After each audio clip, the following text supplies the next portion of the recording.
किसी पे हर वक्त किसी ना किसी बात का भूत सवार रहता है। गट्टू पर भी बाल बढ़ाने का भूत सवार हो चुका था। गट्टू, बाल काफी बढ़ गए हैं, हेयर कट कर लो। बेटा, तुम्हें लंबे बाल सूट नहीं करते, हमें वही हेयर स्टाइल करनी चाहिए जो हमें सूट हो। गट्टू बेचारा नाराज हो गया। वो अपने बाल नहीं काटना चाहता था। गट्टू घर आया तो उसने मम्मी पापा को कुछ नहीं बताया, लेकिन चिंकी वो कहाँ चुप रहने वाली थी। घर आते ही उसने गट्टू की चुगली कर दी। तुमको बाल काट कर आने को कहा है कल? अरे मैं भी तो कब से समझा रहा हूँ इसे, लेकिन ये माने तब ना। इसकी मम्मी भी बस इसकी ही साइड लेती है। नहीं तो अब मैं गट्टू की साइड नहीं लूंगी। गट्टू, अब तुम्हें बाल काट ही लेने चाहिए। ये सुनकर गट्टू को रोना आ गया। नहीं मम्मी, आप देख रही हो ना, मैं कितने दिनों से बाल बढ़ा रहा हूँ, फिर ऐसे अचानक कैसे काट दूँ? मुझे उस फिल्म के हीरो जैसे बाल रखने हैं। आपने देखा था ना, जब वो घोड़े पर बैठकर विलेन के पीछे भाग रहा था, तब उसके बाल कैसे हवा में लहरा रहे थे।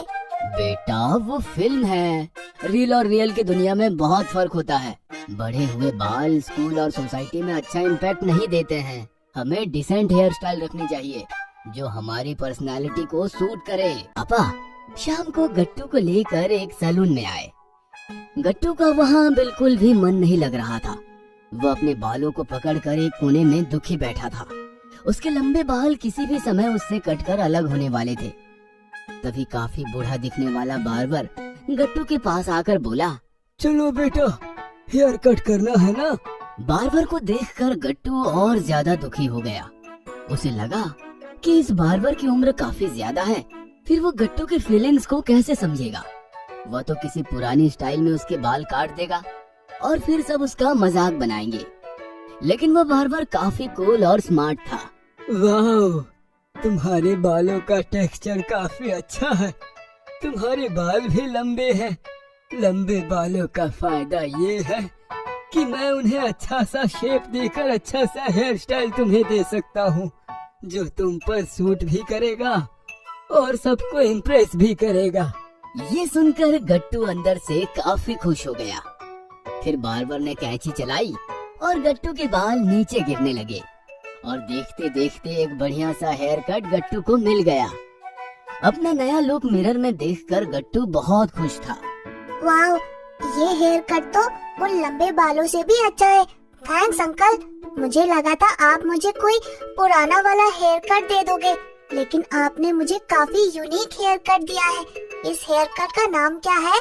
इसका कोई नाम नहीं है और ना ही ये मैंने पहले कभी किसी पे ट्राई किया है। तुम पहले हो जिसको ये हेयर स्टाइल मिला है। तुम ही बताओ क्या नाम रखे इसका। ये हेयर कट देखकर मैं एकदम क्रेजी फील कर रहा हूँ। क्या हम इसका नाम क्रेजी कट रखें? वाह, क्रेजी कट, आज ही मैं इसे अपनी लिस्ट में ऐड कर लेता हूँ। गट्टू का हेयर कट पापा को भी बहुत पसंद आया। पापा बार्बर से बोले, कमाल कर दिया आपने। गट्टू तो हेयर कट करना ही नहीं चाहता था और अब देखो कितना खुश है। ने गट्टू का हेयर कट देखा तो वो भी खुश हो गई। वाह, तुम काफी कॉन्फिडेंट, स्मार्ट और चार्मिंग दिख रहे हो। मजा तो तब आया जब गट्टू अगले दिन अपनी क्लास में एंटर हुआ। गुड्डी, हरी, बंटी और पूरी क्लास बस गट्टू की तरफ ही देख रही थी। गट्टू को एकदम स्पेशल फील हो रहा था।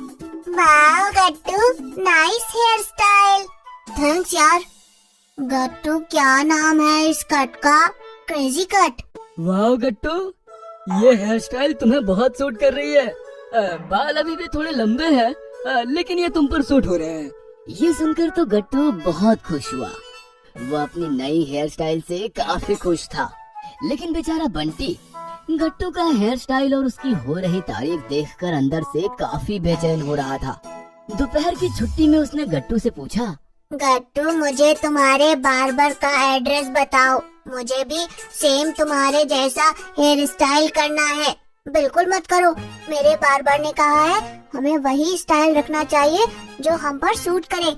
मुझे लगता है मेरा ये हेयर स्टाइल तुम पर सूट नहीं करेगा। जो तुम पर सूट हो तुम वही ट्राई करो। अच्छा, समझ गया। तुम चाहते हो कि बस तुम्हारी ही तारीफ हो।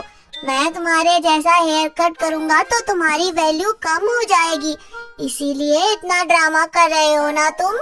नहीं बंटी, ऐसा नहीं है, लेकिन ठीक है, तुम चाहते हो तो मैं तुम्हें अपने बार्बर का एड्रेस दे देता हूँ, आगे तुम्हारी मर्जी। और दूसरे दिन वही हुआ जो नहीं होना चाहिए था। बंटी भी गट्टू की तरह क्लास में क्रेजी कट करके एंटर हुआ।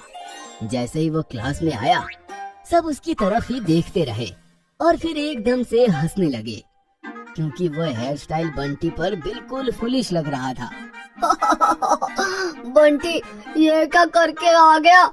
ये तुम पर नहीं, बस गट्टू पर ही सूट हो रहा है। और फिर बंटी दोपहर की छुट्टी में गट्टू के पास आकर बोला, सॉरी यार गट्टू, तुम ठीक कह रहे थे, बार्बर भी मुझे समझा रहा था, लेकिन मैं नहीं माना और मेरा जोक बन गया। अब समझे, हमें वही करना चाहिए जो हमारा हो, नकल करने से कोई फायदा नहीं होता। मैं भी ये बात पहले नहीं समझ पा रहा था, लेकिन मेरे बार्बर ने मुझे समझा दी। अब तुम भी समझ जाओ और शाम को जाकर अपना हेयर स्टाइल ठीक करके आओ। इस पर बंटी शर्मिंदा हो गया और उसने कभी गट्टू की नकल ना करने का ठान लिया।